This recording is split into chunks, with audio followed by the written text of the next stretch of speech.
Right everyone, today we're going to talk about wedges, more importantly understanding how loft works and how bounce works to suit your needs around the greens.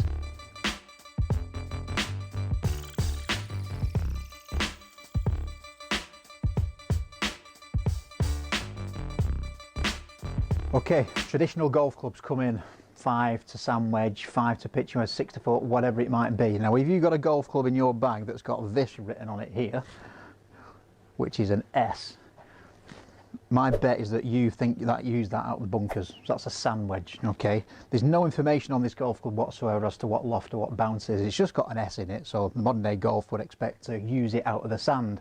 Now that's okay, but there's certain detriments to that which will inhibit your shot making ability around the greens with other shots. So let's find out why. Okay, what we've got here is a sand wedge which is part of the makeup of a set. This happens to be a Ping G400 sand wedge. If we sit the wedge more or less flush with this lie board here, you will see that the leading edge, the blade here, is slightly protruding off the ground. It's not too bad, but when it's sat nice and flush like that, where the golfer is supposed to take his set up, it's sat pretty square. Now what happens if you want to make an adjustment to the loft of this golf club, like opening it up, say if you've got a shot to play over a bunker, over a water hazard or something, you want the ball to stop quickly, you might want to open the club face up to create more loft. Now more importantly, watch what happens when I open this club face. It actually increases the bounce on the golf club, which means the leading edge of the club rises further away from the surface.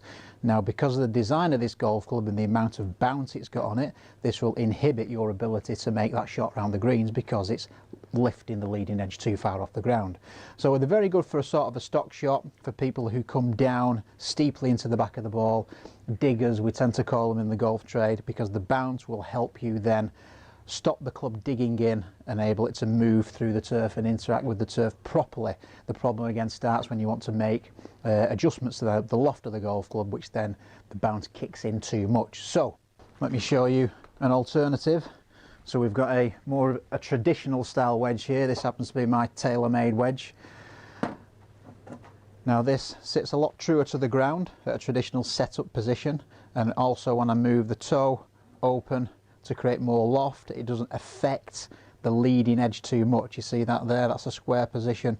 It doesn't affect the leading edge too much. It's going to come up a little bit because there is a bit of bounce on it, but not as much as a sand wedge that you will get as part of a full set makeup. So it's time to do some testing. When you're looking at wedges, it's all about how quickly you can actually stop the ball on a point of the green. Okay, so here, 16th green, Crompton Norton Golf Club. Now I'm going to play a few shots for you out the green side bunker. I'm going to play the first one with the traditional, sorry, not the traditional, the sand wedge that will come within a normal set makeup. So as I explained just before, the G400 is the one I'm going to choose today. It's got 54 degrees of loft in it, and that's quite strong for a sand wedge.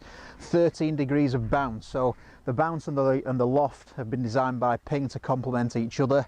Hopefully it's going to be a user-friendly club for a stock shot to get out of a bunker. So really I'm thinking about square a club face with this shot. I'm not going to open the blade too much because the bounce is going to help me as I steeply descend it into the back of the ball. So if you've got more of a one-dimensional shot out of a bunker, a go-to shot, the bounce is probably going to help you more on this occasion, but it's going to go and it's probably not going to stop in time like that. So I'm going to try and play one more, try and feather it a little bit more, try and get it stopping short of the flag. Again, I can't open the club face too much because the bounce is going to raise the blade too high and I'll end up thinning it into the face here. So a nice square stance, square blade, and just try and flop it a little bit more. See, that's probably the best I'm going to get from this sort of a loft and bounce combination. Now if I go to a similar sort of lofted club, 54 degree, in a more traditional shape wedge, again where the bounce is going to assist me more when I want to open the loft of the club, open the face of the club and increase the loft. So I'm going to try and turn this 54 now into more of a 58. So I'm going to lie the club back open, point the face more to the sky, and then I can even see now that the blade's not lifting too much off the sand, and I can comfortably get the club face under the sand and loft it through. See that there, it's stopped quicker. I've thrown it a little far, yeah, but it's stopped within 2 or 3 yards of hitting the green. Now that's where a golf club like this with a lower bounce or a more of a player's sort of bounce, if you want to open up and be a bit more creative with your club face, something with a mid to low bounce would be beneficial to you to play shots of this style. Is it a bit too tight, this? A bit too tough? It's a solid shot. Right, okay. Off the grass. So we saw then how the golf club behaved through the bunkers. First shot came out a little bit strong, a little bit long, and it took sort of, I don't know, 8, 9, 10 yards to actually stop, come to a complete halt, whereas a more traditional golf club, a golf wedge would enable me to open it up, use the loft a little bit more, the bounce wouldn't kick in as much and it came to a halt quicker.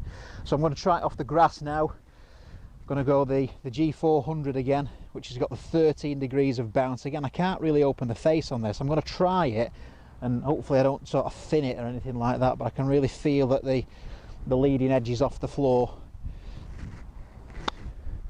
And it's quite, yeah, it's quite a strong shot. So again, it's the bounce has kicked in there and it's launched the ball a little too far. Let's try one more. Try and really nip it just to the front edge of the green there.